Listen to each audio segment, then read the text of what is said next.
যখন গর্ব পরাজয়ের কাছে মাথা নত করে। গলের রাজা ও জুলিয়াস সিজারের সাক্ষাৎ। খ্রিস্টপূর্ব 52 সাল। গল ভূখণ্ড জ্বলছে। রোমান সেনাবাহিনীর বিজয়রথ যেন অপ্রতিরোধ্য, আর তার চালক জুলিয়াস সিজার। একদিকে সামরিক প্রতিভা, অন্যদিকে রাজনীতির নির্মম বাস্তবতা। কিন্তু এই ইতিহাসের পটভূমিতে উঠে আসে এক সাহসী প্রতিরোধের নাম, ভার্সিনগেটোরিস। গল, যেটা বর্তমান ফ্রান্স, তখন বহু উপজাতিতে বিভক্ত। নিজেদের মধ্যে ঝগড়া, হিংসা ও গৃহবিবাদে তারা এতটাই বিভক্ত ছিল যে রোমানদের সামনে ছিল একের পর এক টুকরো প্রতিরোধ।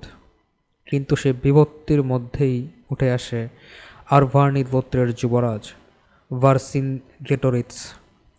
কৌশল, দৃষ্টিভঙ্গি ও নেতৃত্ব সব দিক থেকেই তিনি ছিলেন ব্যতিক্রমী। তিনি একে একে গলীয় গোত্রগুলোকে ঐক্যবদ্ধ করেন।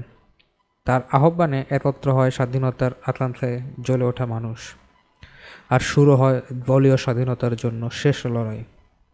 সবচেয়ে নাটকীয় অধ্যায়টি ঘটে অ্যালেসিয়া নামক দুর্গনগরে।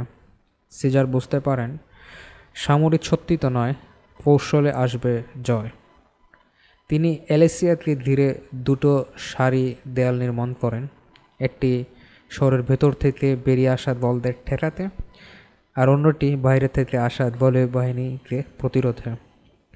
গভীর খাদ্য সংকট, বাহ্য সাহায্যের ব্যর্থতা আর রোমান কৌশলের কাছে শেষমেশ পরাস্ত হয় গলীয় যোদ্ধারা। আত্মসমর্পণের দৃশ্য, এই সেই মুহূর্ত যা শতাব্দী ধরে ইতিহাসবিদদের কলাম ও শিল্পীদের তুলিতে বেঁচে আছে। গলীয় রাজা নিজে রোমান শিবিরে প্রবেশ করেন। তিনি নিজের বর্ম খুলে ফেলেন, অস্ত্র মাটিতে নামিয়ে রাখেন এবং নীরবে জুলিয়াস সিজারের পায়ে মাথা নত করেন। এটি ছিল আত্মমর্যাদার সাথে মাথা নোয়ানো, গর্ব হারালেও সম্মান অটুট। শেষ অধ্যায়। রোমের অন্ধকার কারাগার। জুলিয়াস সিজার গলীয় রাজাকে বন্দি করে রোমে নিয়ে যান। 6 বছর তিনি কারাগারে ছিলেন, এক বন্দী যিনি এক সময় পুরো গল ভূখণ্ডকে এক পতাকায় একত্রিত করেছিলেন।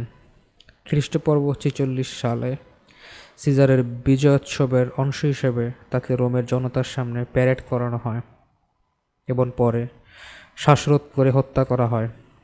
যে মৃত্যু ছিল রাজনৈতিক ক্ষমতার এক নির্মম প্রদর্শন।